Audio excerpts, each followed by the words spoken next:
law enforcement officer that came to this event, this critical incident. I got to see the victims. I got to see the officers. I got to see the community members. It is so hard. It's hard to take. It's traumatic. We're all hurting inside.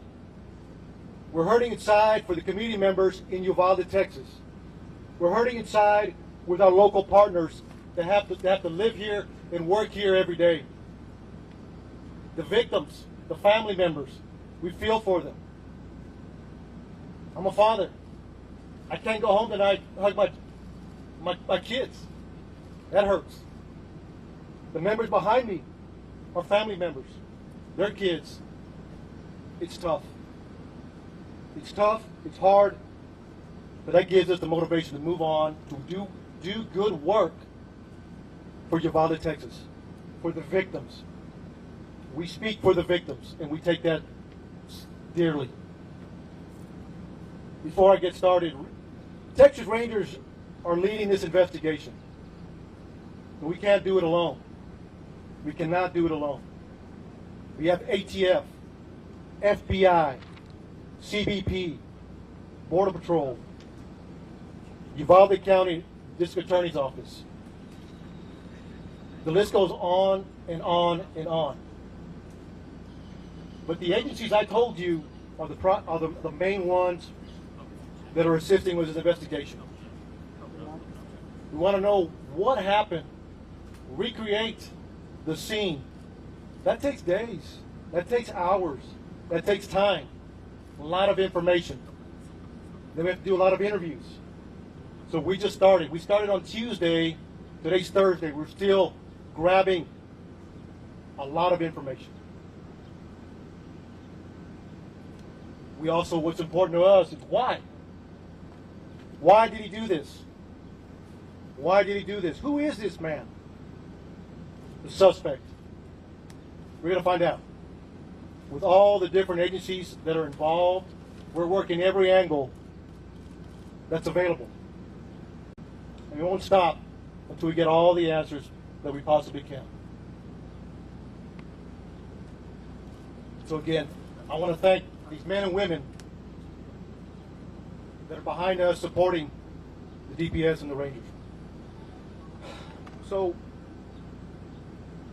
there's a lot of information I'm going to give you. There's some new information as of Tuesday that I wanted to clear up, that we want to clear up, that's been pushed out. We'll continue to have updates in the coming days once the information is obtained and we're able to confirm and corroborate that. We want to make sure we're pushing out the right information. Early on, when we came in, we were receiving a lot of information from a lot of different locations. That's a baseline. You start there. We made some reports. But since then, we started doing interviews. We started working the crime scene, so we're cooperating. I want to share some of that. It's a small piece of information right now, but it'll grow within days. So please, thank you for being here and being patient with us. It means a lot.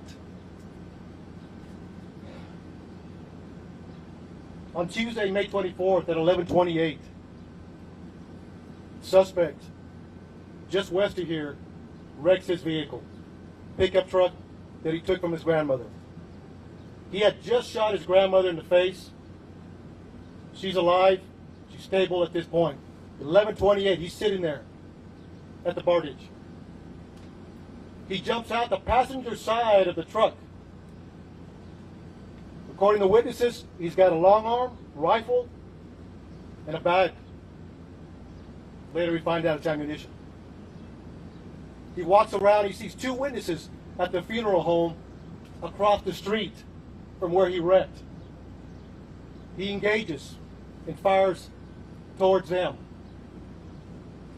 He continues walking. He continues walking towards the school. He climbs a fence. Now he's in the parking lot, shooting at the school multiple times. 11:40, he walks into the west side of Robb Elementary.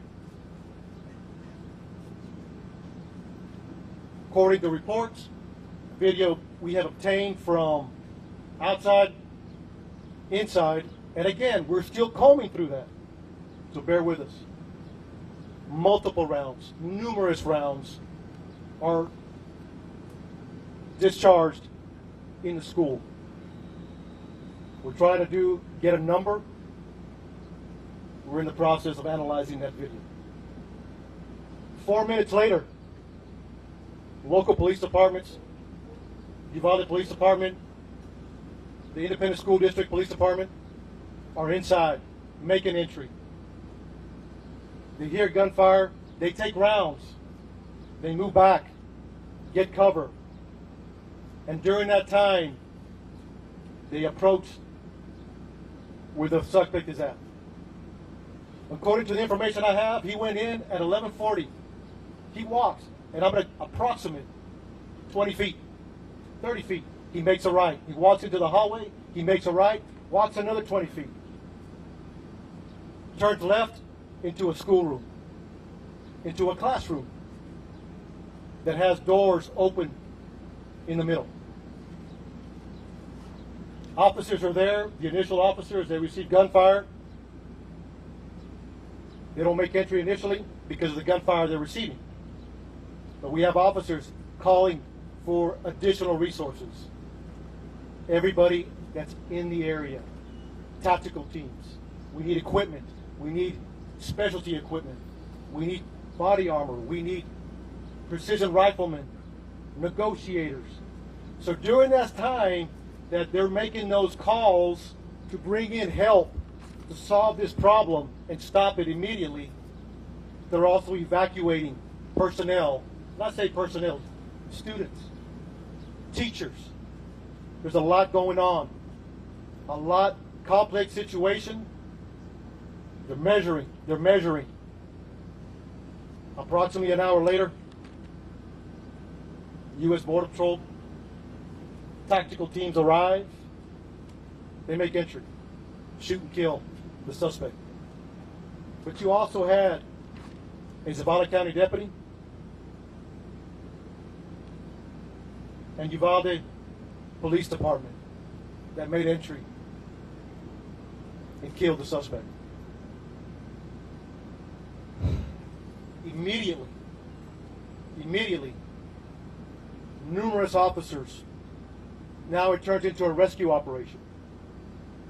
How do we save these children? How do we save these children?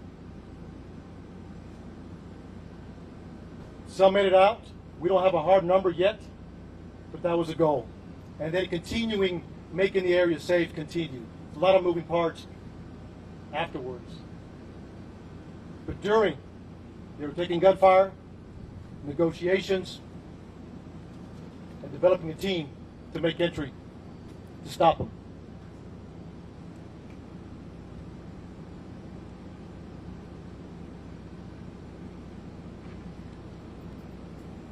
I'll take a few questions.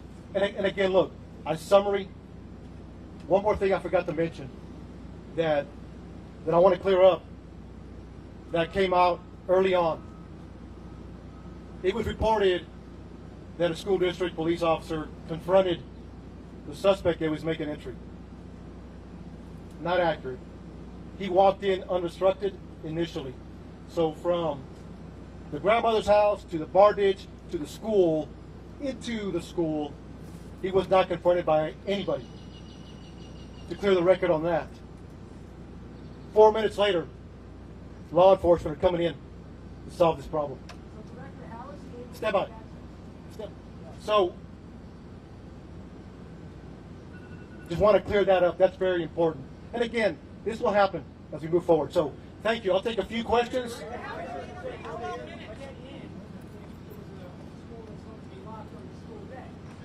So right now, during the investigation, it appears it was unlocked. So we're going to look at that and try to corroborate that as best as we can. I do that. Hey, please, one at a time, and we'll address as many questions as we can. So let me finish this question. One at a time. Announce your name. Announce your network. Okay. Be respectful, please. So Josh, Thank you for the question. So right now, it appears it was unlocked. Like I said, it goes back to the investigation. It takes time. We will find out as much as we can why it was unlocked, or maybe it was locked. But right now, it appears it was unlocked. So thank you. Yes, sir. You say at one point he was inside there. Among the things you were attempting negotiation, was he responding to negotiation? And in that period of time, was there continued gunfire? So during that time, right now, according to the information we have, the majority of the gunfire was in the beginning. In the beginning. I say numerous, more than 25. I mean, it was a lot of gunfire in the beginning. During the negotiations, there wasn't much gunfire other than trying to keep the officers at bay. But that could change depending as once we analyze the video. But right now, according to the information, he did not respond. My question is this: was there a school officer on campus, and was that school officer armed? Because that's what we've been told. So at this time, no. No. There was not an officer readily available armed. No. Was there an officer? No. Nothing. I can't answer that yet. I'll circle back with you again. As we do that investigation, we have all these questions we want to answer. So, but I'll get back with you, sir. Yeah. There's a 12-minute gap. There's a 12-minute gap from when he crashes his truck to when he enters the school. 12 minutes.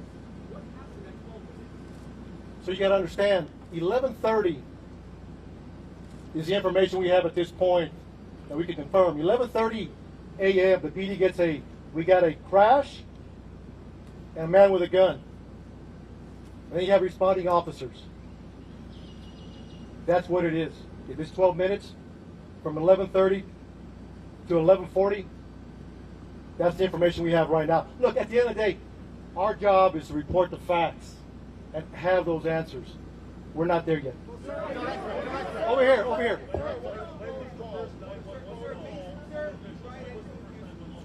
Say it again. So right now, the first 911 call is at 11:30. I will get the time what it took to respond. So we'll have that answer. Yes. Could. There's a lot of possibilities. There's a lot of possibilities. Until we receive an interview, because there was numerous officers at that classroom, numerous. Once we interview all those officers, what they were thinking, what they did, why they did it, the video, the residual interviews, we'll have a better idea. Could anybody have got there sooner? You got to understand, it's a small town. Yeah, people from Eagle Pass, from Del Rio, Laredo, San Antonio responding to a small community. Director. Why is none of the information that so far, sir, should the officers have gone should That's a tough question. That's a tough question. Again, it goes back, our job is to report the facts. Report the facts, and later we can answer those questions. I don't have enough information to answer that question just yet. So, one more question, please. Is it accurate that eyewitnesses and potentially parents of the students were urging the police to go in while you were waiting for a tactical SWAT team, even that some parents were asking to borrow police armor so they could make a counter-assault on the school? I have heard that information, but we have not verified that yet. So, What part haven't you verified? we have not verified if that's a true statement or not. Or is it just rumor out there? So you got to understand, we're getting a lot of information we're trying to track down and see what is true. We want to vet it. That's all I have for questions. Thank you so much. Hold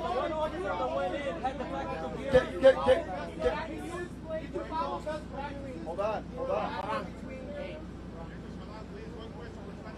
So look, we appreciate the questions. What were the officers doing between 11:44 and 12:45? I got you.